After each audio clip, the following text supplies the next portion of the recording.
The dust hung thick in the air above Cedar Ridge that October morning, stirred up by hundreds of boots and hooves converging on the town square. Jake Morrison sat astride his weathered bay mare at the edge of the crowd, his hat pulled low against the harsh autumn sun. He'd come to town for supplies. Nothing more, but the commotion had drawn him like a moth to flame. The auctioneer's voice rang out above the din, hawking everything from farming tools to livestock. Jake had seen plenty of these gatherings in his 30-odd years, but something felt different today. The crowd pressed closer, their faces twisted with a mix of excitement and something darker that made his stomach turn. "And now, folks," the auctioneer bellowed, mopping his brow with a stained handkerchief. "We come to the final item of the day, a special offering, you might say." Jake watched as two burly men dragged a figure onto the makeshift platform. His breath caught in his throat. It was a young woman. Couldn't be more than 25. Her wrists bound with rough rope. Her dress, once blue, was now faded and torn, hanging loose on her thin frame. Dark hair fell in tangled strands across her face, but when she lifted her head, Jake saw eyes that burned with a fierce pride despite her circumstances. "Sarah Bennett," the auctioneer announced, consulting a crumpled paper. "Age 23, good health, considering. Can cook, clean, and mend. No family to speak of. Debts to be settled amount to $40. Who'll start the bidding at 20? The crowd murmured and shifted. Some men laughed coarsely, elbowing each other. Women in the crowd turned their faces away, clutching their shawls tighter. Jake's jaw clenched as he watched Sarah struggle to stand straight despite her obvious exhaustion. "Come now," the auctioneer cajoled.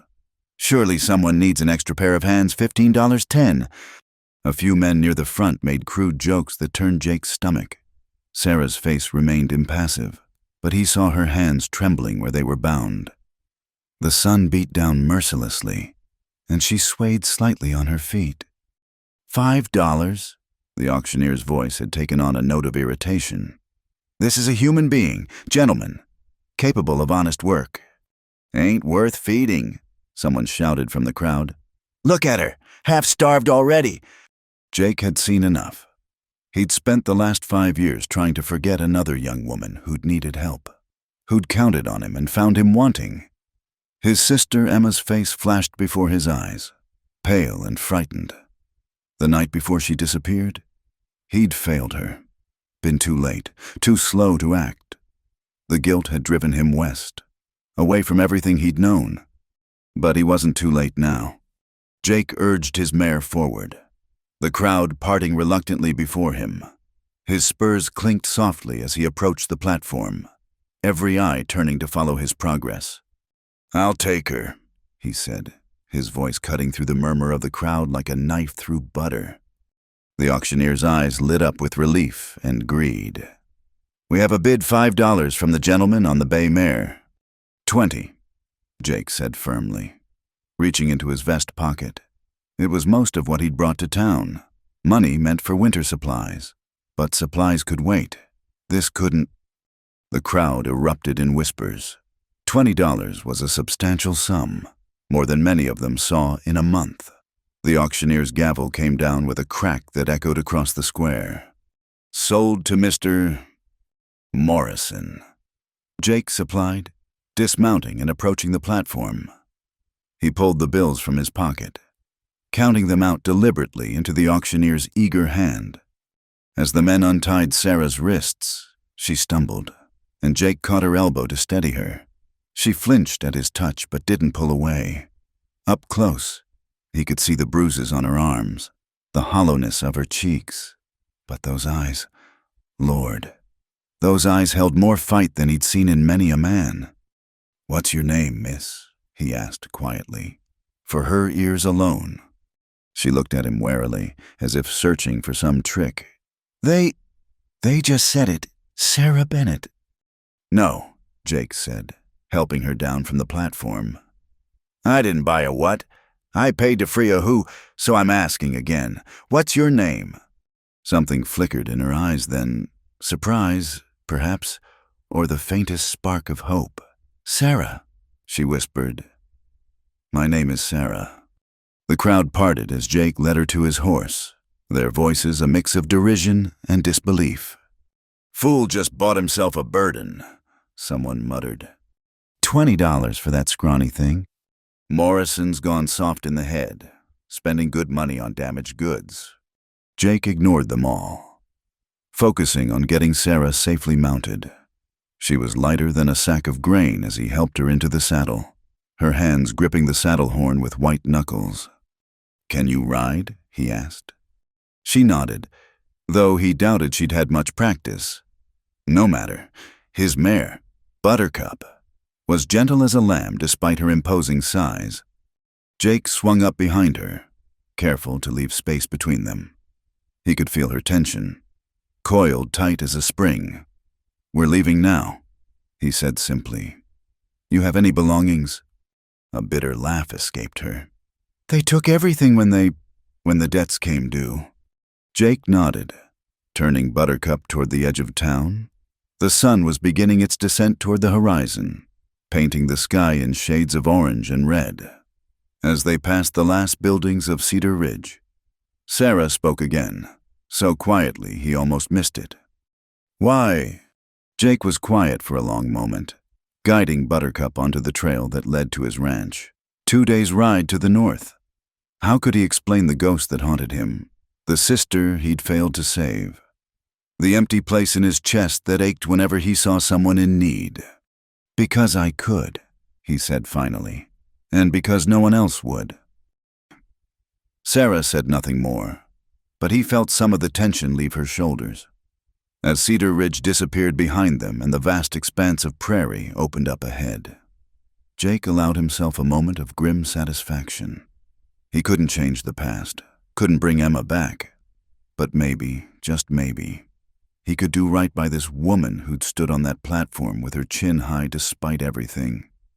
The trail stretched endlessly before them, winding through sagebrush and rocky outcroppings. The only sounds were Buttercup's steady hoofbeats and the whisper of wind through the grass. Jake kept his eyes on the horizon, watching for trouble, while Sarah sat rigid in front of him, still as a statue.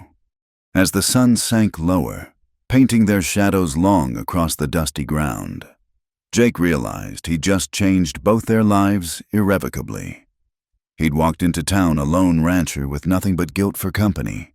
Now he was responsible for another's soul, one who'd already been through more hardship than anyone deserved. The thought should have frightened him. Instead, for the first time in 5 years, Jake Morrison felt something like purpose stirring in his chest. He'd been given a second chance to do what he'd failed to do before, protect someone who needed protecting. As the first stars began to appear in the darkening sky, they rode on into the vast wilderness, 2 broken souls beginning a journey neither could have imagined when the sun rose that morning. The darkness had settled thick around them by the time Jake found a suitable spot to make camp.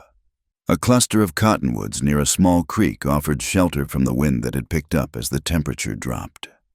Sarah hadn't spoken a word in the 3 hours since they'd left Cedar Ridge, and Jake hadn't pressed her. He understood the need for silence after trauma better than most. He dismounted first, then helped Sarah down.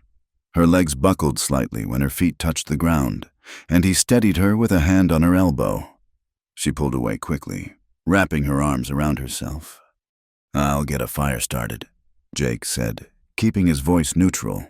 "Creek's just through those trees if you need water." She nodded, still not meeting his eyes, and stumbled toward the sound of running water. Jake busied himself gathering kindling, giving her the privacy he sensed she desperately needed. By the time she returned, he had a small fire crackling and was laying out his bedroll on one side of it. "Sit," he said, gesturing to a fallen log he dragged near the fire. "You need to eat something." Sarah lowered herself carefully, as if expecting the log to disappear beneath her. Jake rummaged in his saddlebags, producing a wrapped bundle of hardtack, dried beef, and a small portion of cheese he'd been saving. He divided it equally, handing her half on a clean bandana. She stared at the food as if she'd forgotten what it was for. I don't eat, Jake said firmly but not unkindly. When's the last time you had a proper meal? Her silence was answer enough.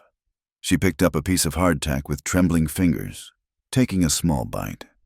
Jake turned his attention to his own meal, not wanting to make her self-conscious by watching. The fire popped and hissed, sending sparks spiraling up into the star-filled sky. Somewhere in the distance, a coyote howled, answered by another. Sarah tensed at the sound. They won't come near the fire, Jake assured her. Been traveling these parts for years. Long as we keep the flames going, we're safe enough.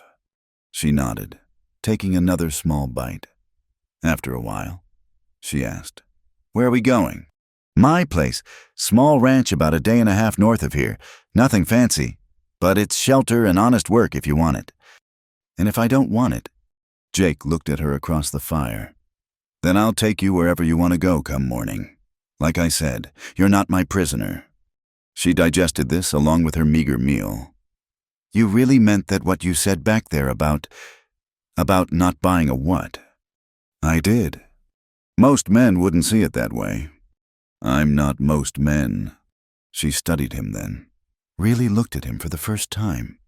Jake let her, knowing trust had to be earned, not demanded. He was nothing special to look at.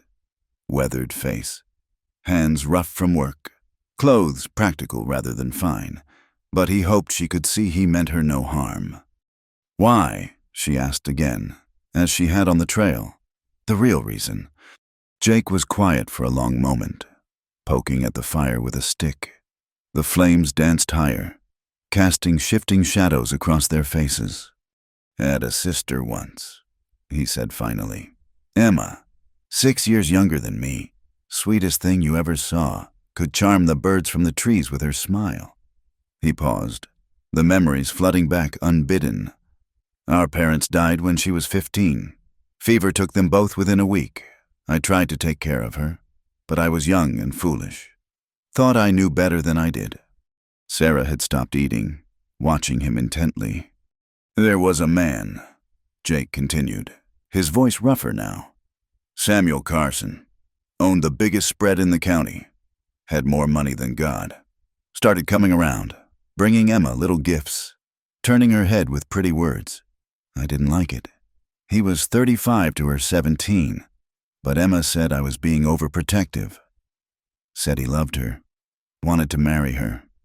The stick in his hand snapped, and he threw both pieces into the fire. I was working the Henderson Ranch then, gone for days at a time during Roundup. Came back to find Emma gone.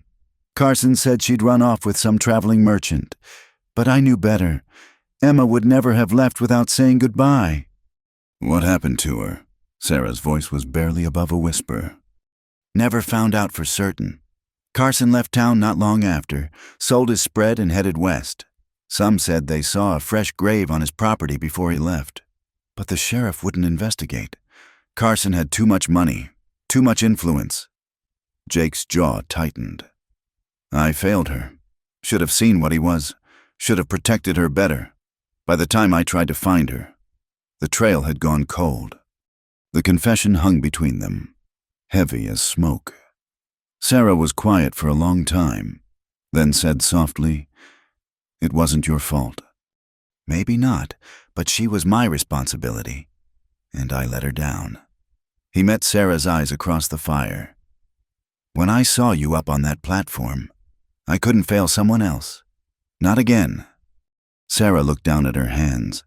My family's gone too. Cholera hit our valley 2 summers ago.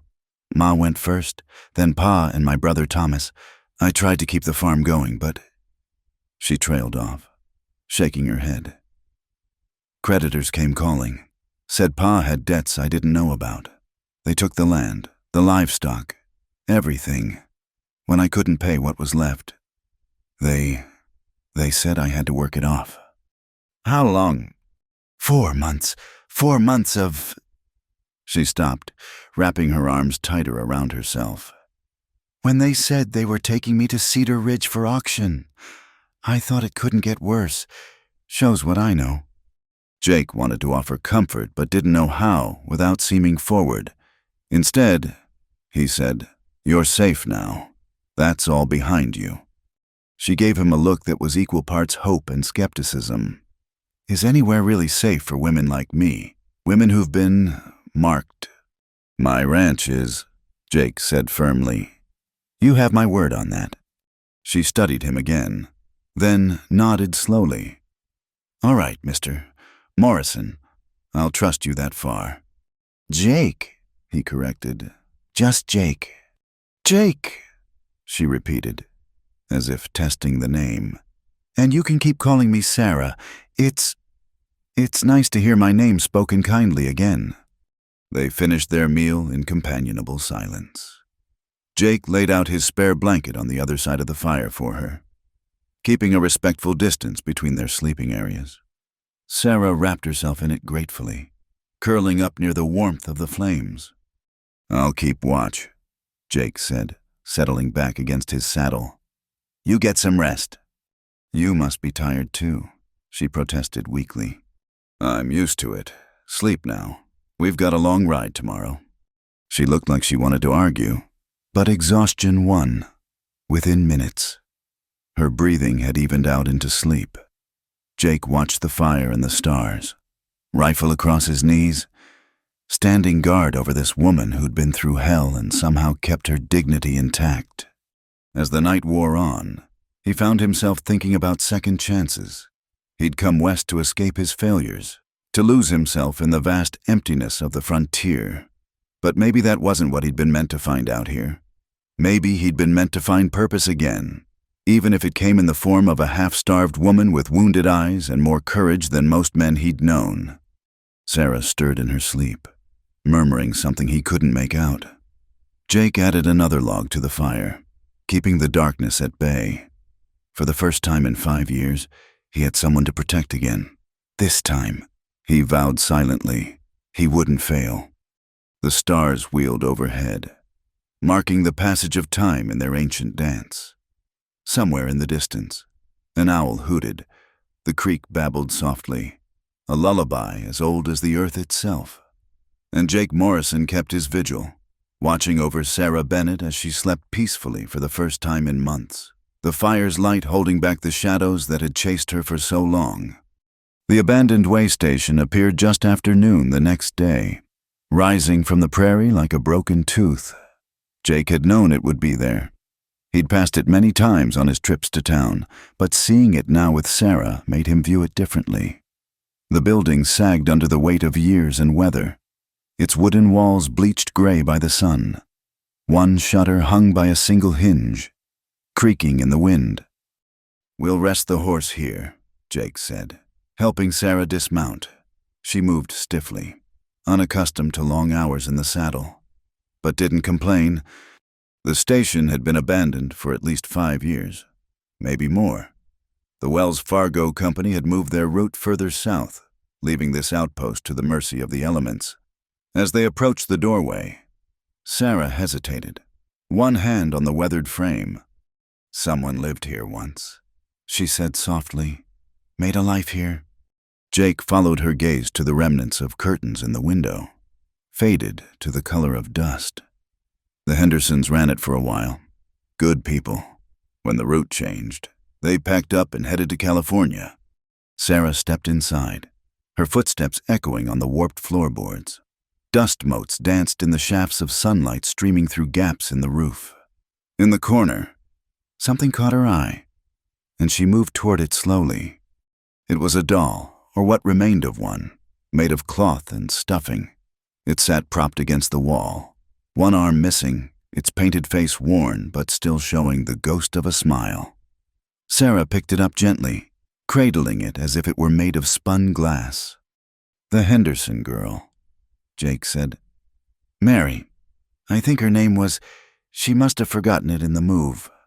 Sarah's fingers traced the doll's remaining arm, her expression distant. "I had one like this.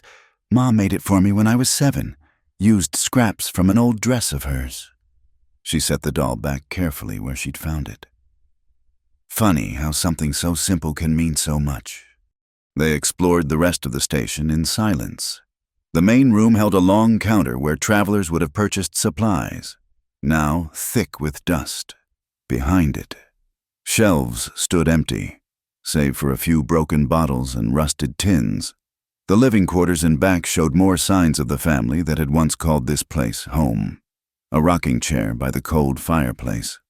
Marks on the door frame where someone had measured a child's growth. "It's sad," Sarah said, running her fingers along the height marks. "All those memories just left behind. Sometimes leaving is the only choice." Jake replied, checking the well out back. To his relief, it still held water, though he'd need to clear debris from the bucket first. As he worked, he watched Sarah explore the small garden plot behind the station. Whatever vegetables had once grown there had long since gone to seed or been choked out by prairie grass. But she knelt beside the remnants of what might have been a rose bush, its thorny branches now brittle and lifeless. "This could grow again," she said, looking up at him. "With care and water, it might bloom." Something in her voice made Jake pause.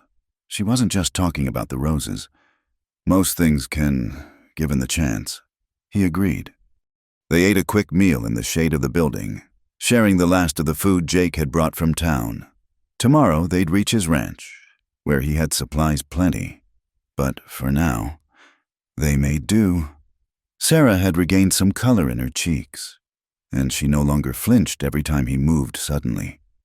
"Tell me about your place," she said, breaking the comfortable silence that had settled between them. Jake leaned back against the wall, considering. "It's not much. 160 acres, mostly grass. Got a small herd of cattle, maybe 30 head. The house is just 2 rooms and a loft, but it's solid. Built it myself 3 years ago." "You live alone?" "Have done. Never saw the need for help before." He glanced at her. "Place could use a woman's touch, I suppose. Haven't put up curtains or anything fancy like that." A small smile tugged at Sarah's lips, the first he'd seen from her. "Curtains aren't fancy. They're necessary. Keep the sun out in summer, the cold out in winter." "Is that so?" Jake found himself smiling back. "Well then, I suppose I've been doing it wrong." "Among other things, I'd wager." There was a hint of teasing in her voice now, and Jake was glad to hear it. "Do you have chickens?" "No chickens." "A vegetable garden, unless you count wild onions." Sarah shook her head in mock despair. "How have you survived?" "Beef and beans, mostly. Sometimes I trade with the Garrett Ranch for preserves or bread." "The Garretts." Something in her expression shifted. "You know them." She was quiet for a moment, then said, "Tom Garrett held some of my father's notes. He was not kind about collecting." Jake filed that information away. He'd had his own run-ins with Tom Garrett, finding the man to be greedy and quick to take advantage. "You won't have to deal with him. I do my own trading when needed." Sarah nodded, seeming relieved, as they prepared to continue their journey. She paused by the doorway of the station, looking back one more time. "Thank you for stopping here," she said. "I needed to see this." "See what?" "That abandoned doesn't mean worthless. That forgotten doesn't mean gone forever." She met his eyes. "That sometimes things just need a new beginning." Jake understood then why the sight of the doll had affected her so deeply. She saw herself in these left-behind things, in this place that had once been a home and was now just a shelter for passing travelers. But she also saw hope in the possibility of renewal, in roses that might bloom again with proper care. They rode on through the afternoon, the station disappearing behind them like a fading dream. Sarah rode with more confidence now, moving with Buttercup's rhythm instead of fighting it. She even pointed out a hawk circling overhead, its cry piercing the vast blue sky. As the sun began its descent, Jake's ranch came into view. Sarah straightened in the saddle, shading her eyes to get a better look. Jake found himself seeing it through her eyes.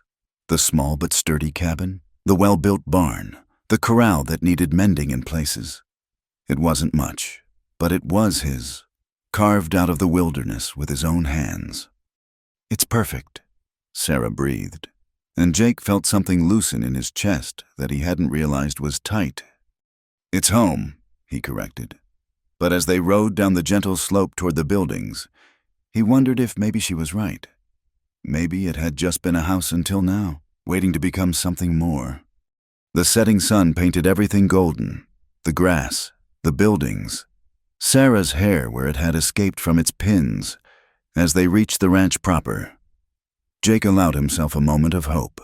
Perhaps they could build something here together, not as master and servant, but as two people who'd found each other in the wilderness of their lives. Sarah slid down from the saddle on her own this time, standing in the yard and turning in a slow circle, taking it all in. When she faced him again, tears stood in her eyes, but they weren't tears of sorrow. "Thank you," she said simply. Jake dismounted, leading Buttercup toward the barn. "Don't thank me yet. Wait until you see how much work needs doing." But Sarah was already moving toward the cabin, her step lighter than he'd yet seen it, like someone walking toward a future she'd thought lost forever. And Jake Morrison, watching her go, felt for the second time in as many days that his life had taken an unexpected turn toward something better than he dared imagine.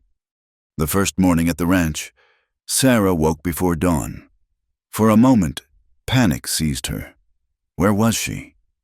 Then memory flooded back Jake Morrison, the auction, the journey, and this small cabin that smelled of wood smoke and leather. She lay still on the narrow cot Jake had set up in the main room, listening to the unfamiliar sounds of freedom birds calling outside, wind rattling the windows, the distant lowing of cattle. Jake was already up. She could hear him moving around outside. Sarah rose quietly, smoothing her wrinkled dress as best she could. In the gray pre-dawn light, she surveyed the cabin properly for the first time. It was exactly as Jake had described: 2 rooms and a loft. Functional but bare. The main room served as kitchen, dining, and living space all in one. A stone fireplace dominated one wall, cold now but showing signs of regular use. The table was sturdy pine, handmade like everything else, with 2 mismatched chairs. But it was the kitchen area that drew her attention. A good stove, well maintained, shelves stocked with basic supplies: flour, salt, beans, coffee, cast iron pots, and a skillet. All clean but showing they'd seen only simple meals. Sarah rolled up her sleeves. She might not have much to offer, but she could cook. By the time Jake came in, she had biscuits in the oven and coffee brewing. He stopped in the doorway, surprise clear on his face. "You didn't have to." "I wanted to," Sarah interrupted. It's been a long time since I could cook in a real kitchen. Let me do this." Jake nodded, understanding in his eyes. They ate breakfast in companionable quiet, and Sarah felt a small glow of satisfaction when he reached for a third biscuit. "These are better than anything I've had in years," he said simply. After breakfast, Jake showed her around the property. The barn was solid, housing Buttercup and 2 other horses, with room for more. The chicken coop stood empty but intact. "Never saw the point of chickens," Jake admitted. "Too much trouble for just myself." "Chickens aren't trouble," Sarah said, already envisioning hens scratching in the yard. "They're insurance. Eggs every day, meat when you need it, and they eat the bugs from the garden." "What garden?" Sarah pointed to a level area near the cabin, protected from the worst of the wind.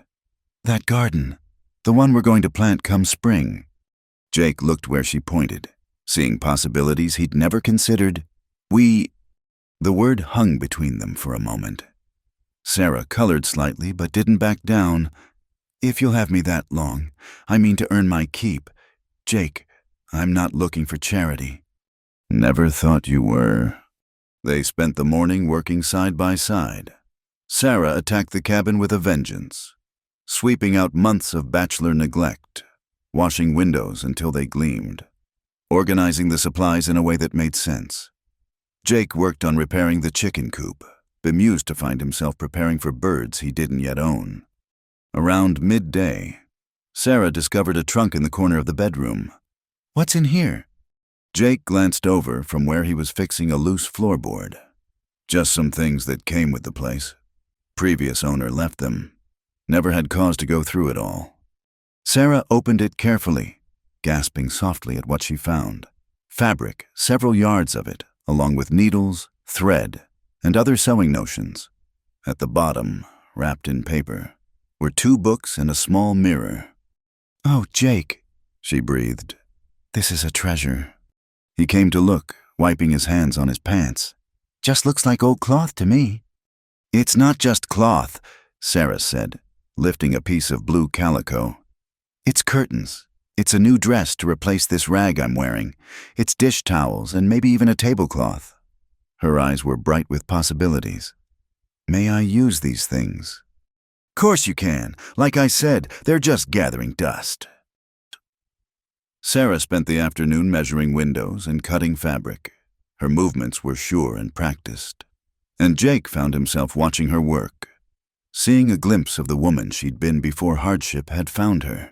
When she held up a piece of yellow gingham to the window, the sunlight streaming through it painted her face gold. "What do you think?" she asked. "I think this place is already looking more like a home than it ever has," Jake said honestly. She smiled then, a real smile that transformed her face. "Just wait until I get my hands on some chickens." As the days passed, they fell into a routine. Jake tended the cattle and horses, made repairs around the ranch, and hunted game when needed. Sarah took charge of the household, and under her care, the cabin transformed. Curtains appeared at the windows. The table boasted a cloth for Sunday meals. She mended Jake's shirts and her own dress, making both presentable again. But it was the meals that showed the biggest change. Sarah could make a feast from the simplest ingredients.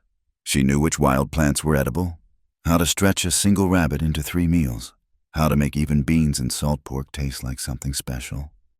"Where did you learn to cook like this?" Jake asked one evening, pushing back from the table with a contented sigh. "Ma taught me," Sarah said, clearing the dishes. "She said a woman who could cook would never go hungry." A shadow crossed her face. "She was wrong about that, but I'm grateful for the knowledge anyway." Jake wanted to say something comforting, but didn't know how.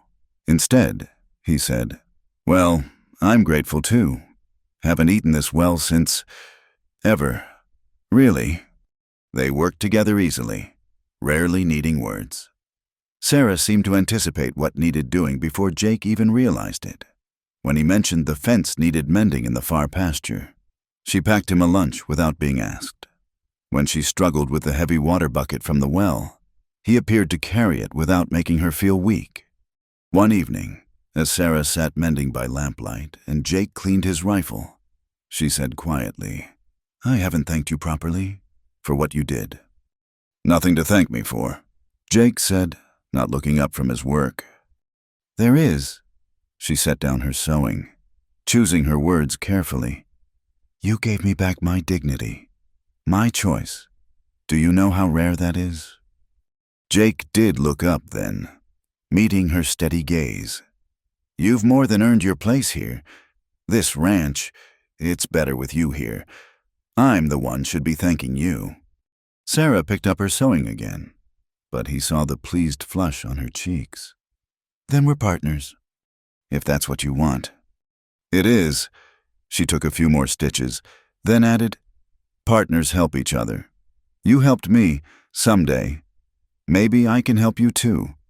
Jake thought of the nightmares that still woke him sometimes, calling Emma's name, of the guilt that sat heavy in his chest. Maybe someday he'd tell Sarah the whole story.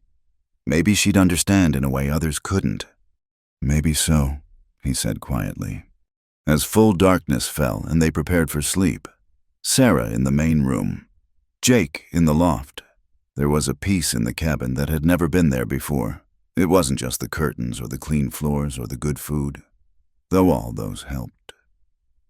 It was the feeling of not being alone anymore, of having someone to share the load with. Sarah lay in her narrow bed, listening to the familiar sounds of the ranch settling for the night. For the first time in so long, she felt safe. More than that, she felt useful, needed, valued. Tomorrow she'd start on a rag rug for beside the bed. Maybe Jake would take her to town soon for supplies. And she could get some laying hens. Maybe she'd even plant that garden come spring. The future stretched before her, not dark and frightening as it had been, but full of simple, achievable goals. She was building something here with Jake Morrison, something good and solid and real. It might not be the life she'd once imagined for herself, but it was a life worth living. And that, Sarah thought as sleep claimed her, was more than she'd dared hope for when she'd stood on that platform in Cedar Ridge. Certain her life was over. Jake had given her a second chance. She intended to make the most of it. The sound of horses approaching the ranch made Sarah freeze at the wash basin. It had been 3 weeks since she'd arrived. 3 weeks of peace and quiet routine. Her hands tightened on the wet cloth she'd been wringing out. Old fears rushing back like floodwater. Jake was out checking the cattle in the north pasture. She was alone. 3 riders came into view. Rough-looking men with trail dust thick on their clothes. Sarah recognized the type drifters who took what they wanted and moved on. Her heart hammered as they dismounted near the well, not bothering to call out a greeting first.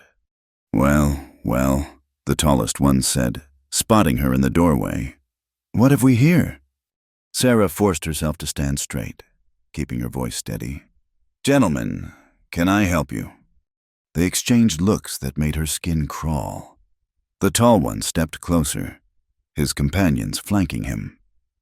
We're looking for water for our horses, maybe something more. The well's there, Sarah said, pointing. Help yourselves to water. Hospitable, the second man said with a grin that showed missing teeth. Heard there was just one man running this spread. Didn't hear nothing about no woman. The third man squinted at her, recognition dawning in his mean little eyes. Wait a minute. I seen her before. Cedar Ridge. About a month back. You're that auction trash Morrison bought. Sarah's cheeks burned, but she kept her chin up. I work here, Mr. Morrison will be back soon. Mr. Morrison, the tall one mocked. Ain't that proper, tell me, girl? What kind of work does a man buy a woman for? They moved closer, spreading out to cut off her retreat into the cabin. Sarah's hand found the handle of the hoe leaning against the wall. Not much of a weapon, but better than nothing. I said take your water and go, she said firmly. The tall one laughed. Feisty. I like that. Come on now. No need to be unfriendly. We've been on the trail a long time. He reached for her arm. Sarah swung the hoe hard, catching him across the shoulder. He cursed and stumbled back, but the others moved in. She swung again, backing toward the door, but knew she couldn't fight all 3. Then she heard it, the thunder of hooves approaching fast. The men heard it too. Turning toward the sound, Jake crested the hill at full gallop, rifle already in his hands. He didn't slow down, riding straight at them. The men scattered, reaching for their guns, but Jake had already dismounted in a fluid motion. Rifle trained on the tall one. Step away from her. His voice was deadly calm, but Sarah could see the fury in every line of his body. Easy there, friend, the tall one said, hands raised but edging toward his holster. We were just asking for water. Asked and answered. Now get off my land. The third man, the one who'd recognized Sarah, spat in the dirt. Defending your auction purchase. She ain't worth the trouble. Morrison.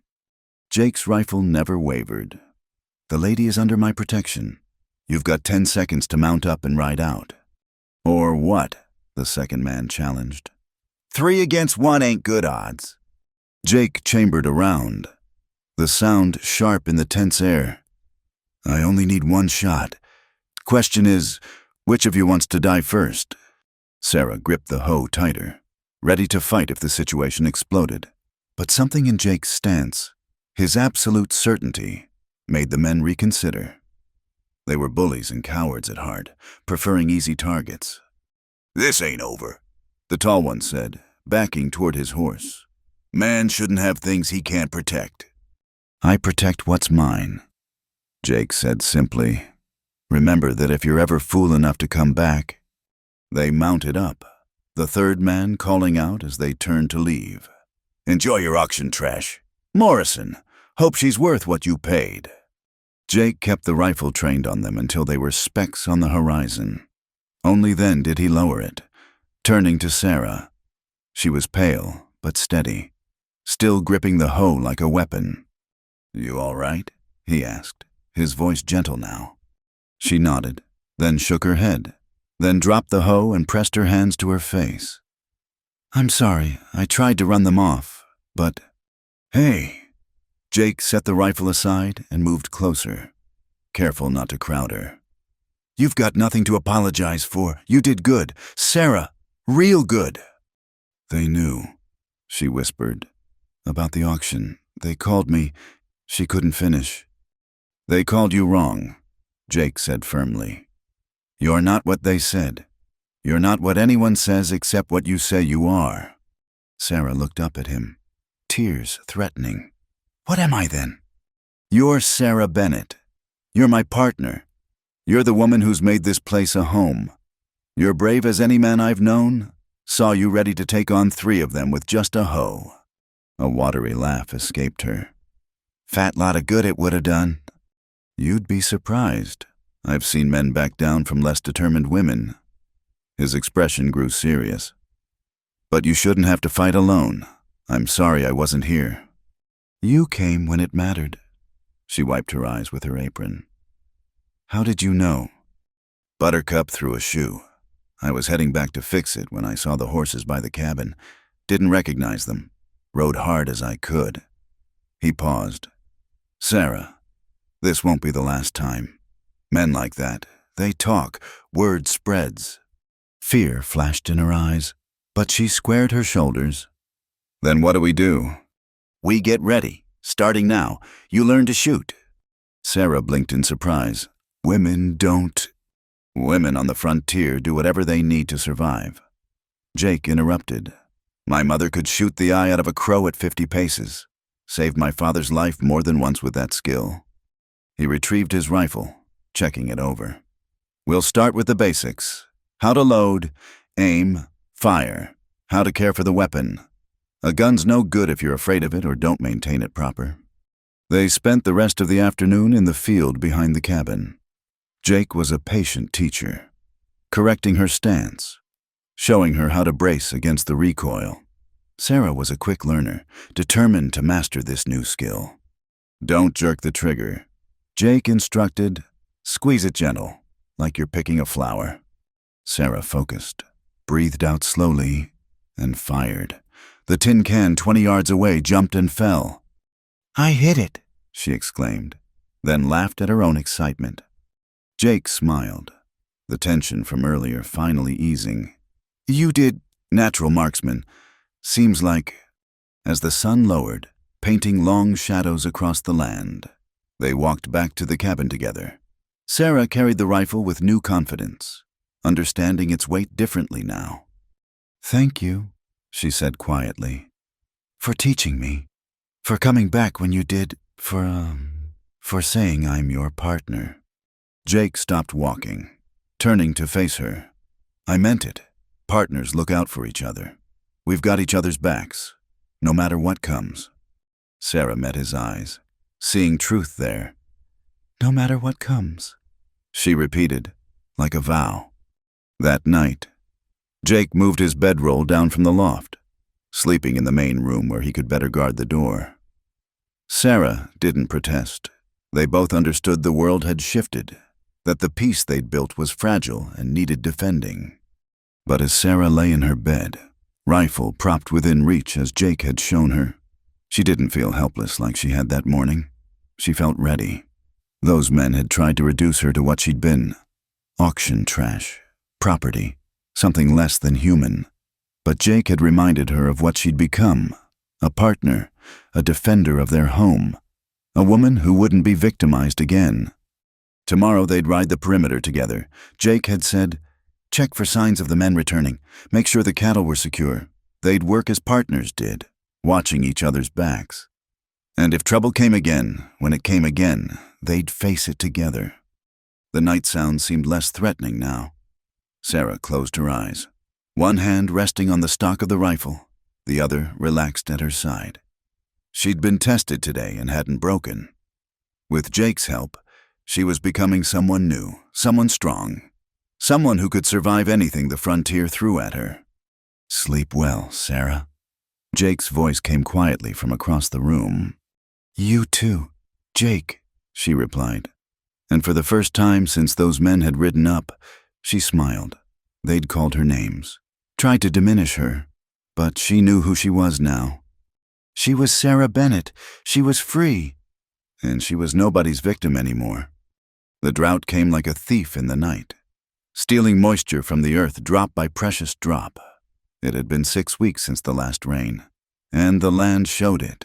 The grass turned brittle and brown, crunching underfoot like broken promises.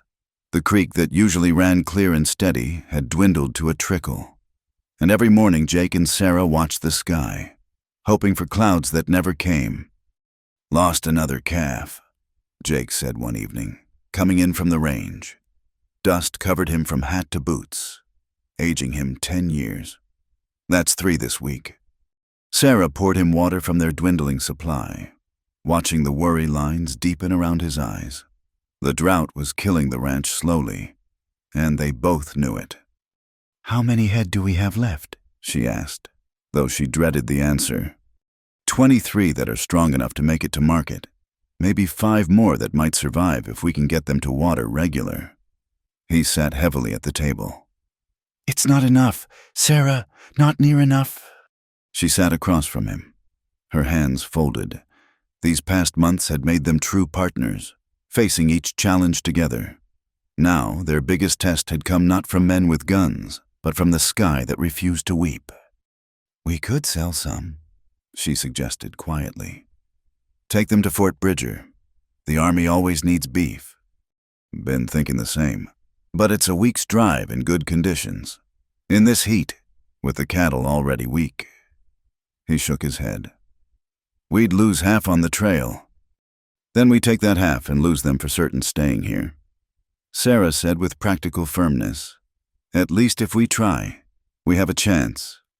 Jake looked at her, seeing the determination that had gotten her through so much already. "You're right. We'll need to move fast, before they get any weaker." They spent the next 2 days preparing. Sarah smoked what meat they could spare, packed hardtack and dried beans, patched the water barrels that would have to last them between scarce water sources. Jake selected the strongest cattle, knowing even these were shadows of what they'd been. The morning they left, Sarah stood in the doorway of the cabin, memorizing it, the curtains she'd made, the garden plot now baked hard as stone, the chicken coop with its few remaining hens. It might all be gone when they returned, if they returned. "We'll make it back," Jake said, reading her thoughts. "This drought can't last forever." The drive was brutal from the start. The sun hammered down mercilessly, and the cattle moved like sleepwalkers, their heads hanging low. Jake rode point while Sarah brought up the rear, both of them constantly watching for stragglers. By the 3rd day, they'd lost 2 head, simply laid down and refused to get up, no matter how Jake and Sarah urged them. They could only leave them for the vultures already circling overhead. "There," Jake pointed to a smudge on the horizon. "Willow Springs. Should be water there." But when they reached the springs, they found only cracked mud and the bones of animals that had come seeking water and found death instead. Sarah dismounted, kneeling by the dried spring, running the dust through her fingers. "Jake," she said quietly, "look. Hoof prints in the dried mud, lots of them, and wagon tracks. Someone had been here recently, many someones." "Garrett," Jake said grimly. "He must have driven his herd through, used up what water was left." They pushed on, rationing their own water carefully. Sarah wet the cattle's noses with precious drops, trying to keep them going. Her lips cracked and bled, but she didn't complain. On the 5th day, they crested a rise and saw Fort Bridger spread below them. Sarah had never seen a more beautiful sight, but between them and salvation lay the trading post where they'd have to negotiate the sale. Tom Garrett was already there. He stood with the Army purchasing agent, a thin smile on his face as he watched their ragged approach. His own cattle, watered from some private source, looked healthy in comparison. "Morrison," he called out as they drew near. "Rough trail, was it?" Jake ignored him, addressing the purchasing agent directly. "Lieutenant Stevens, I've got 20 head to sell." Stevens looked over the cattle with a practiced eye. "They're in poor shape. Morrison, this drought's been hard on everyone." "Except some," Sarah said quietly, her gaze on Garrett. Garrett's smile widened. "Now, Miss Bennett, or is it still Miss Hard to tell with you living out there so informal-like?" Jake's hand moved toward his gun, but Sarah touched his arm, stepping forward herself. "Mr. Garrett," she said clearly. "I remember you from before. You held my father's notes, pushed a grieving daughter into debt slavery." Her voice carried across the trading post, drawing attention from soldiers and traders alike. "Now you're here, fat cattle at your back while your neighbors' herds die. Some things don't change." Garrett's face darkened. "You watch your tongue. Woman, you forget your place." "I know exactly where I stand," Sarah replied. "Next to an honest man who pays his debts and helps his neighbors. Can you say the same?" The crowd murmured. Everyone knew Garrett's reputation, but few dared speak against him. Stevens looked between them, reassessing the situation. "Morrison's always dealt square with the Army." Stevens said finally, "I'll give you $15 a head for the 20. "That's robbery," Garrett protested. "You paid me 22 for healthy cattle." Stevens replied coolly, "Morrison's are drought-stressed but honest stock. Yours—" He paused meaningfully. "Well, let's say I've heard interesting things about brands changing in the night." Garrett's face went purple, but he couldn't argue without confirming the suspicion. He stalked off, but not before shooting Sarah a look that promised trouble. Jake and Sarah completed the sale. $300 that would see them through if spent carefully. As they resupplied for the journey home, merchants who'd watched the confrontation gave them fair prices and extra measure. That night, camping outside the fort, Sarah stared into their small fire. "I shouldn't have challenged him publicly. He'll make trouble for us now." "He was already making trouble," Jake said. "Besides, I was proud of you, standing up like that, speaking truth to his face. My father used to say that truth was like water. It always finds its level." She smiled sadly. "I just hope we find actual water on the way home." They did, barely. A thunderstorm caught them the last day, sudden and violent. They stood in the downpour, faces turned to the sky, letting the water wash away weeks of dust and fear. The remaining cattle bellowed with relief, and Sarah laughed, spinning in the rain like a child. When they finally saw the ranch, still standing despite their fears, Sarah reached over and took Jake's hand. He squeezed it gently, understanding all the things that didn't need saying. They'd survived the drought, faced down their enemy, and come home together. The land was still thirsty, and Garrett was still a threat. But they'd proven something important. They were stronger together than any force trying to tear them apart. As they drove the remaining cattle into the corral, Sarah noticed something green by the cabin. The rose bush she'd tried to nurture, the one that had seemed dead, had sent up a single shoot. "Look," she told Jake, "it survived." He smiled, the first real smile she'd seen from him in weeks. The strong things always do, just need the right conditions to bloom. That night they sat on the porch, watching lighting play across the distant mountains. The drought would end, as all droughts did. Garrett would try again, as men like him always did. But Sarah and Jake would be ready, two people forged by hardship into something unbreakable. "We'll fight through this," Sarah said quietly. "Whatever comes." Together, Jake agreed. And in that word lay all their hope for tomorrow. The courthouse in Cedar Ridge had seen better days. Paint peeled from its walls like old scabs, and the Arizona heat made the packed courtroom feel like an oven. Sarah sat beside Jake on the hard wooden bench, her hands folded tightly in her lap, watching as Tom Garrett's lawyer shuffled papers with theatrical importance. "Your Honor," the lawyer began, his voice oily with false concern. "My client holds a promissory note for $500, signed by one Jake Morrison, dated 2 years past. Payment is long overdue." Judge Harrison, a stern man with silver whiskers, examined the document. "Mr. Morrison, do you recognize this note?" Jake stood slowly. "I've never seen that paper in my life, Your Honor. Never borrowed money from Garrett, never signed anything." "Yet here's your signature," Garrett called out from his seat, smirking. "Clear as day." The judge frowned. "Order.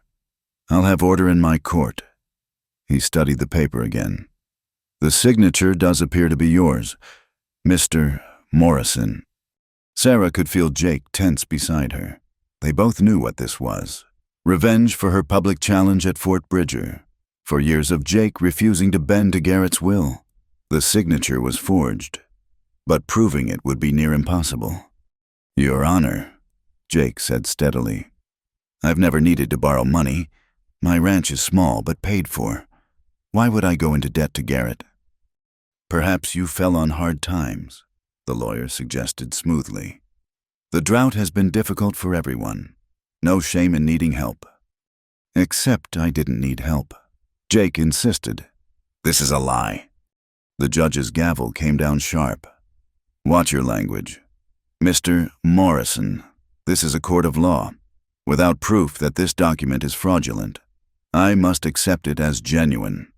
Sarah stood suddenly, her voice clear in the stuffy room. "I'd like to speak, Your Honor." A ripple of surprise went through the crowd. Women rarely spoke in court, and never women with Sarah's history. She could feel the weight of recognition in some eyes. The auction girl, daring to raise her voice in a legal matter. "This is highly irregular," the lawyer protested. "So is this whole proceeding," Sarah replied before the judge could speak. "Your Honor, I've lived on Mr. Morrison's ranch for 8 months. I've seen every piece of paper in that house, helped with every account. There's no such note." "The word of a woman who was sold at auction," Garrett said loudly, "hardly carries weight in legal matters." The words hung in the air like a slap. Sarah felt her cheeks burn, but she didn't back down. Instead, she stepped forward. "Yes," she said clearly. "I was sold at auction, to pay debts I didn't create, by men who saw me as property." She turned to face the packed courtroom. "Some of you were there. You watched. You know what kind of man Tom Garrett is."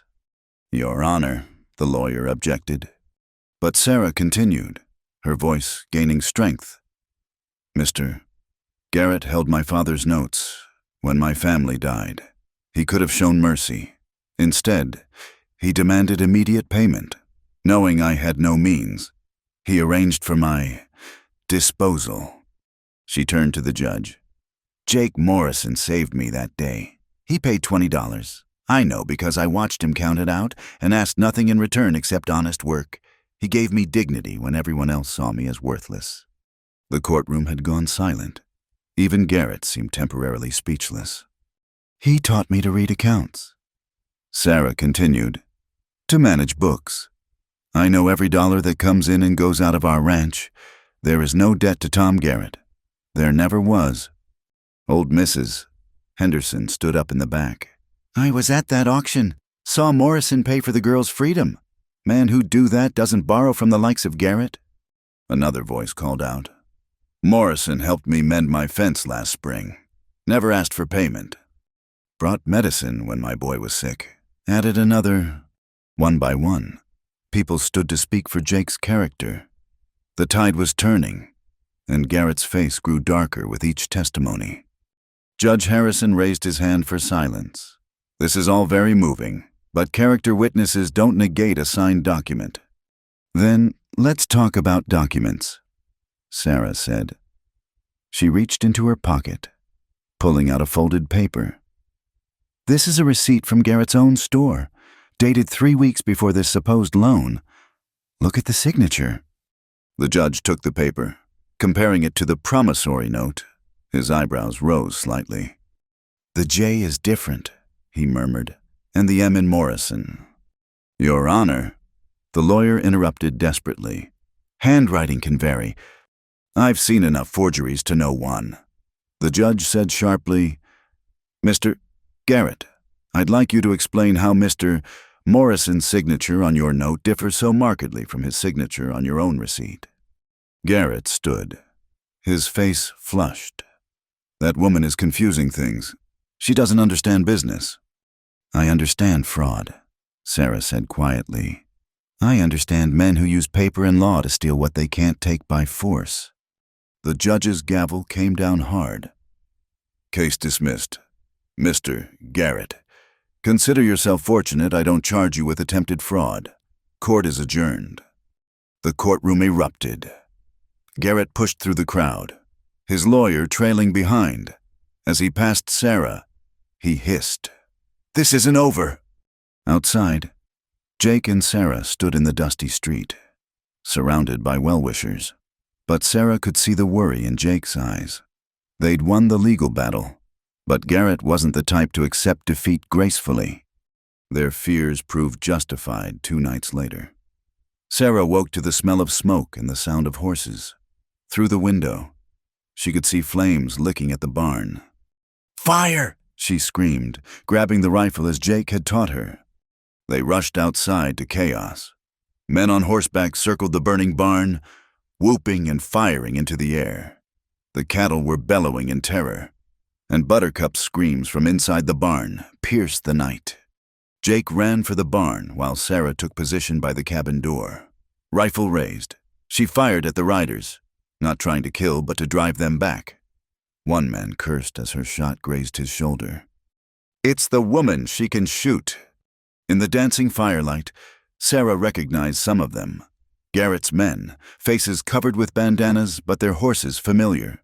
She fired again, steadier now, and they began to retreat. Jake emerged from the barn, leading Buttercup and 2 other horses, all wild-eyed with terror. The roof collapsed behind him in a shower of sparks. The riders circled once more, and their leader, Garrett himself.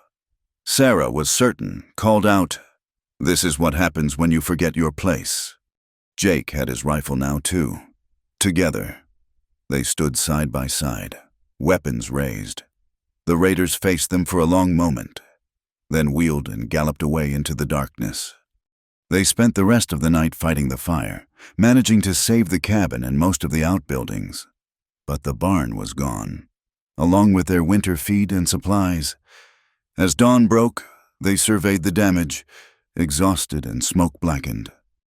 We can rebuild, Jake said quietly.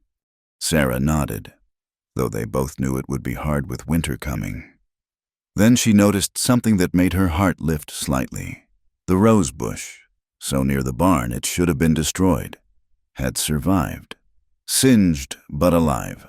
That single green shoot still reached toward the sky. They tried to burn us out, she said, but we're still here. Jake put his arm around her shoulders, and she leaned into him, drawing strength from his presence.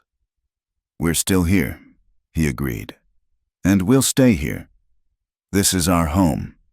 The sun rose over their damaged ranch, painting everything gold despite the destruction.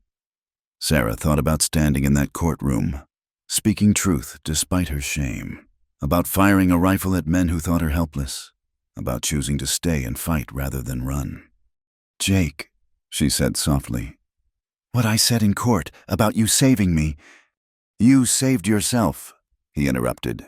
I just gave you the chance. She shook her head. We saved each other.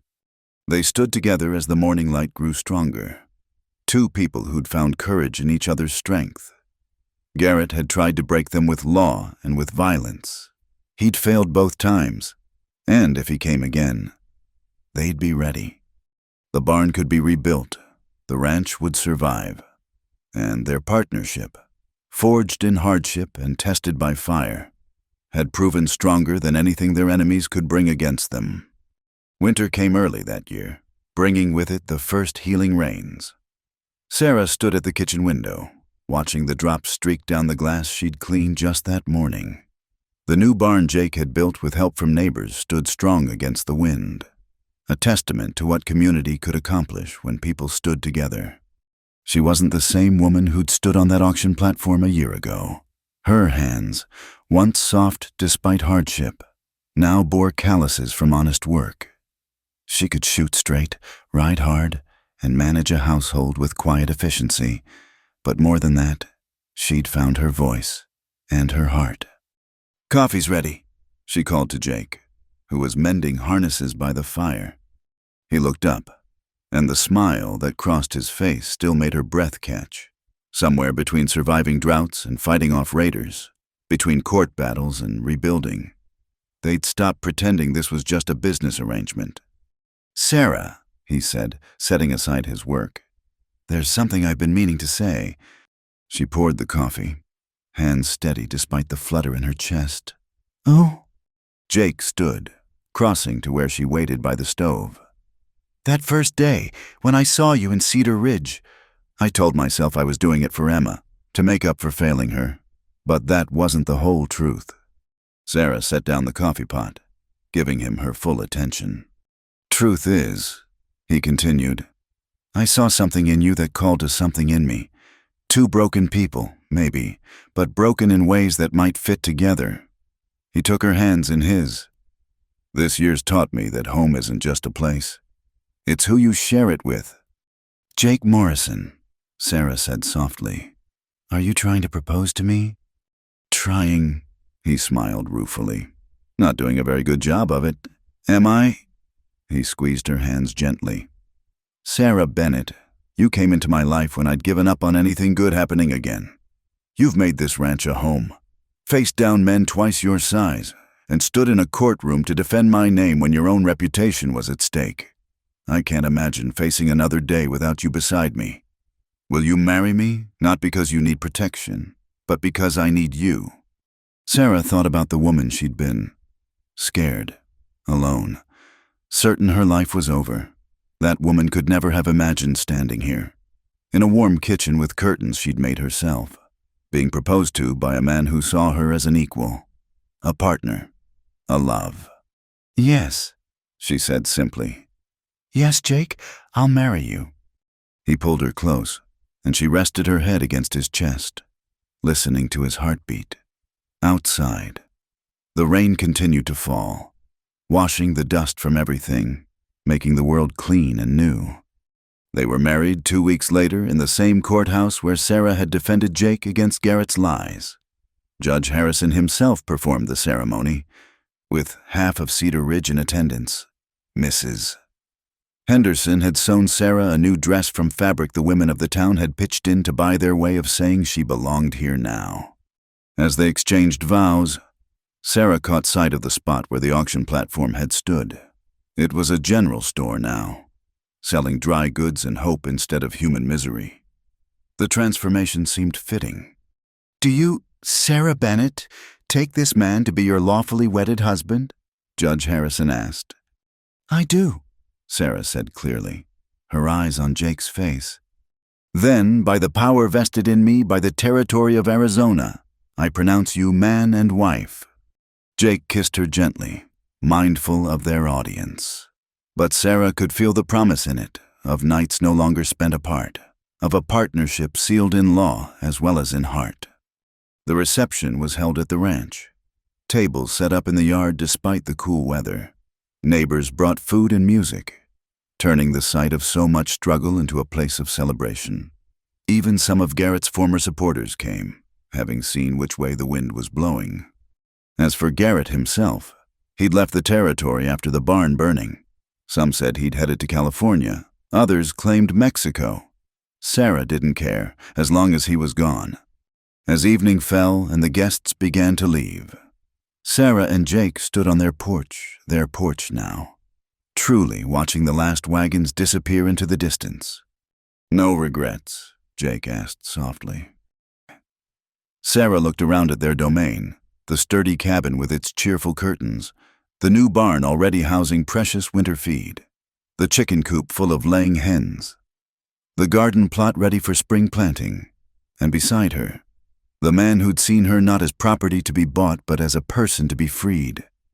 "How could I regret the path that brought me home?" she replied. That night, as rain pattered gently on the roof, Sarah lay beside her husband, marveling at the journey that had brought them together. She thought of that desperate girl on the auction block, certain her life was ending. If only she could have known that it was actually beginning. "What are you thinking about?" Jake asked, his arm around her. "Just remembering something you said once. She ain't who you say. She's worth every risk I'll take." "Did I say that?" "You did, and you were right. We were both worth the risk." Spring came as it always did, with wild flowers carpeting the prairie and new calves wobbling on unsteady legs. Sarah's garden burst into life, and the rosebush she'd tended so carefully finally bloomed, its red petals bright against the weathered wall of the cabin. She was hanging laundry when she saw the rider approaching. For a moment, old fear clenched her stomach. Then she recognized the horse and relaxed. It was young Timothy Henderson, Mrs. Henderson's grandson. "Letter for you, Mrs. Morrison," he called out, grinning at the still new title. Sarah took the letter, frowning at the unfamiliar handwriting. She opened it carefully, aware of Jake coming to stand beside her. "It's from a lawyer in San Francisco," she said, scanning the contents. Her hand went to her throat. "Jake, it's about Emma." Jake went very still. "Emma, she's alive. She's been living in San Francisco under another name. This lawyer says she saw our marriage announcement in the newspaper. She wants—" Sarah's voice broke. "She wants to come home." Jake sank onto the porch step, his face a mix of joy and disbelief. "Alive, all these years, and she's alive." Sarah sat beside him, taking his hand. "We'll write back today. Tell her she has a home here. Always." Jake pulled her close, and she could feel him trembling. "You brought me back to life, Sarah, and now you've given me back my sister, too." "We gave each other back our lives," Sarah corrected. "That's what partners do." They sat together on the porch of the home they'd built, watching the sun paint the sky in shades of hope. The ranch spread before them, no longer just a place of survival, but a foundation for a future neither had dared dream of. In the garden, the roses bloomed fuller each day, their roots deep and strong. Like Jake and Sarah themselves, they'd weathered drought and fire, neglect and violence, but they'd survived. And more than survived, they'd flourished. The frontier was still wild, still dangerous, but it was also a place of second chances, where a woman sold at auction could become a respected rancher's wife, where a man haunted by failure could find redemption in love, where two broken souls could build something whole and beautiful together. As stars began to appear in the darkening sky, Sarah thought again of that scared girl on the platform and whispered a prayer of gratitude for the journey that had brought her here. She was Sarah Morrison now, partner, wife, and soon-to-be sister. She was home. And that, she knew, was worth every risk they'd taken. Thank you so much for listening to this Wild West love story. If you enjoyed Sarah and Jake's journey, please let me know in the comments where you're listening from. I'd love to connect with fellow Western romance fans from around the world. Don't forget to subscribe to the From Wild West channel for more tales of courage, love, and redemption on the American frontier. Share your thoughts below. Which part of their story touched your heart the most?